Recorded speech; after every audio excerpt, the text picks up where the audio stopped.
line up over here, and then once the person in front of you is done talking, it will then be your turn. It's fairly civil, fairly organized, and this is how we'll proceed. First is my friend Nick, correct? That's right. Nick has prepared something that he wants to share, and I'm going to turn the mic over to him. Thank you, Nick. Yeah! All right. I'm Nick O'Connor. Nick fucking O'Connor. To get in the spirit of the evening.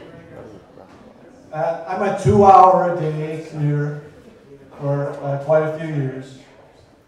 And I've got a few stories I've written down. So this first one I've actually given a title to. It's called The All-American Game. And please excuse me for reading. I'm riding a 5 p.m. blue line crammed with Portland's huddled masses. Most everyone is guarding their bubble of personal space, plugged in, zoned out, or just plain inscrutable. But how can that be? A young man loudly takes the floor. He's standing with a friend, and he shakes his head, and he keeps shaking it. It is just unbelievable, you have to admit. And the friend admits, oh, yeah, wow. He nods his head sheepishly and keeps nodding. Battered backpacks hang over their shoulders. What news, what wonder of the world is this vagabond bringing to light? Alien abduction? Resurrection from the dead? The minimum wage? A 1,000-year tsunami astonished Japan. Can he top that?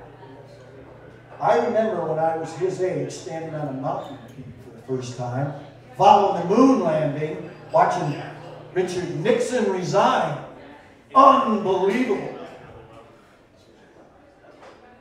He says, if you had a 1953 Willie Mays, for example, that car would be worth $12,000 more if it was signed in perfect condition. Baseball.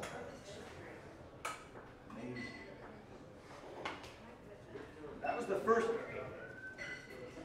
That was. What's up?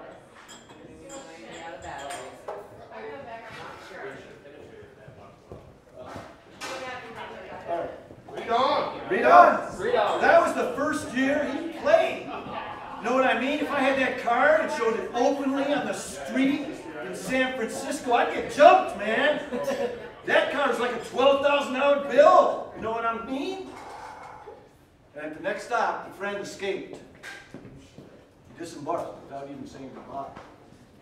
The loquacious kid took the seat across from me, made good eye contact, and he continued to spiel. Out of all the strangers on all the MAX trains in the world, this budding old school flim flammer had landed to fly on me. And I try not to advertise, but I am a sucker. I once gave $12 to a guy begging on the street who said he needed a shirt for a job interview that afternoon. Very sincere. He was at the same corner the next day, still needing a shirt. And I gave $8 to a fellow I met at a laundromat in LA so he could get back to his apartment where he had left the key to his parents' nearby house, which he was caretaking. Nice guy. I gave him my address so he could return the money, but he never did. And I lost $20 in one throw on a 3-card money game on a San Francisco bus. So I steeled myself against handing over any cash. It turns out a Willie McCovey could be worth anywhere from $10 to a few thousand. A Michael Jordan is too recent to have much value unless you've got a complete set. And a signed LeBron James will someday be worth a house down payment. So he came back around to Willie Mays, and to let him know he wasn't doing all the thinking, I told him I had seen Mays play when I was a kid. Oh yeah? He paused, waiting for the story. Well, had I? I thought fast. Mays played in the National League, and my hometown was Detroit, an American League town. My uncle did take me to see a Cubs game on a visit to Chicago, when I was about 6. All I remember from that game was, in the 9th inning, up chucking 3 hot dogs. Oh yeah, he was amazing. Incredible. The kid looked suspiciously at me, so I cleverly asked him if he'd ever seen a clip of May's famous one-handed catch. Of course, he lied. Now that we had a level playing field, it was time to talk business. I got some toys here, he said, and glancing around, he pulled a black binder from the backpack. Inside, on top, in a clear plastic envelope, lay an 8x10 Willie Mays swinging a bat. It was signed, Willie Mays. On the back, the envelope was notarized with some legal verbiage about authenticity. And I said, looks real. The kid exploded, but softly, conspiratorial whisper, no one can forge Willie Mays' signature. That's a federal offense. I was reminded of a dollar bill I had recently faced with a mustache. The binder contained maybe a dozen album pages, each one designed to display 6 sports cards or expired triangle passes. It was about half full.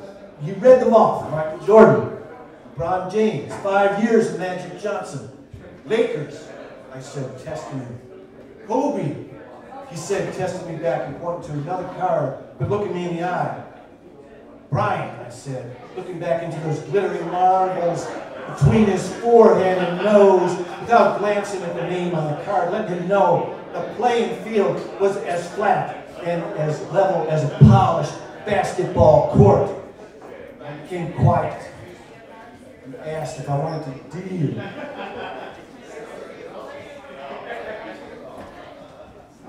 I asked him if he wanted to deal. He said, no, I'm just making conversation. And somehow I knew that the strongest move I could make at that instant was silence. A few seconds went by and the kid said, yeah, I could use some money. Like the thought had just occurred to him. He was good. I said, you take credit cards? Obviously, he didn't want to appear too eager because he packed up and got off at the next stop, which happened to be the Lloyd Center, saying, see you later. Not that I expected a phone number from him. Talk about strong moves. Unbelievable.